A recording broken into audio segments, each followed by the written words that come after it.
Hey guys, my name's Hannah Wolf, and I'm going to demonstrate how to fly an airplane, specifically how to take off and land.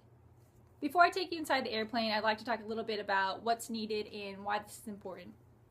So, anyone who is interested in aerodynamics or in airplanes or in flight, or maybe thinking about getting their pilot's license one day, can benefit from this.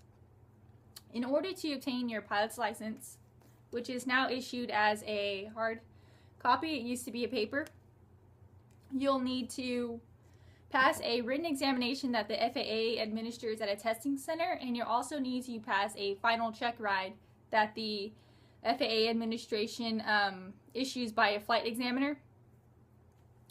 So before you can do this, you're going to need to pass a Class 3 flight physical. It looks like this, and I just pasted in my logbook. It's given by a special doctor that the FAA approves for making sure that pilots are up to speed and healthy for operating these systems in the aircraft and things like that. I also carry with me briefly just airport facility directory because I'll need to know if there's gas that's offered at the airport that I'm going to, or what sort of operations they run, or things I need to know before I enter the airspace. Another thing I carry is a E6B computer. It's not really a computer, but that's what it's called. It's more of an instrument.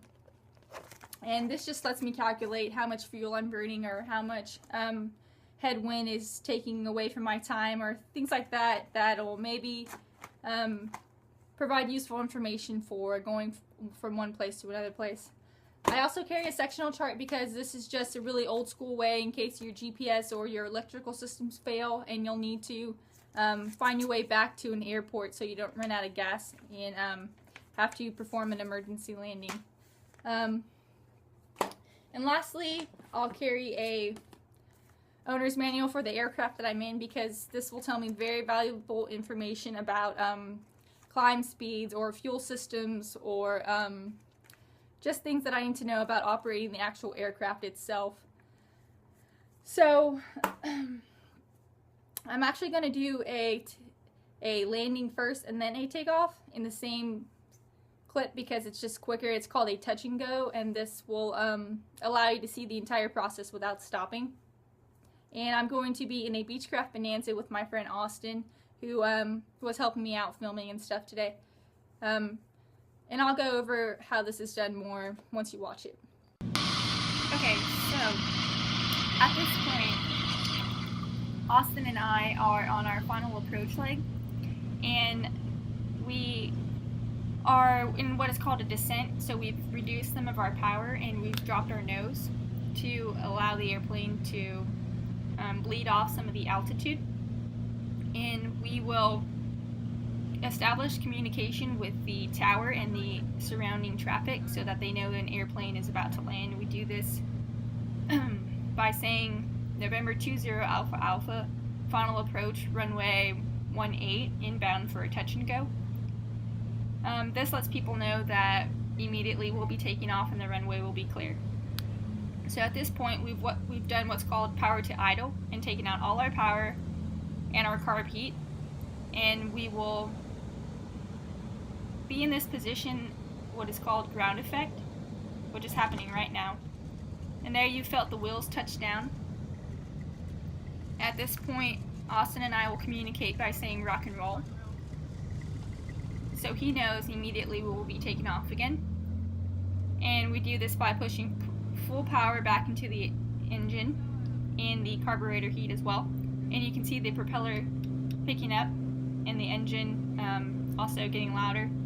And we will then establish communication again with the tower and say November 20 Alpha Alpha on the go towards Harlingen, so they know that we will be clear of their airspace. Okay, so this is what the procedure looks like if you're outside of the cockpit. At this point, we're applying full power to the engine and applying carburetor heat as well. We're scanning the area to make sure there aren't any other planes that could be dangerous or in the way. And we are also establishing communication with aircraft in the area, always letting them know where we are, what altitude, quick glance at my instrument panel lets me know that I'm high enough for a descent and that I'm at an appropriate airspeed. It also lets me know that I am at the correct takeoff airspeed, which is about 70 to 75 miles per hour. I use the yoke in front of my hands to adjust the wingtips as I'm coming into land. This is the final landing for the day, and as you can just see Austin pulling out the power completely. We're gauging at our instrument, we're looking at our altimeter and feeling for the ground for the plane to settle. At this point, we can apply the brakes and begin to fully stop. This is just a brief overview of the takeoff and landing process in a small plane.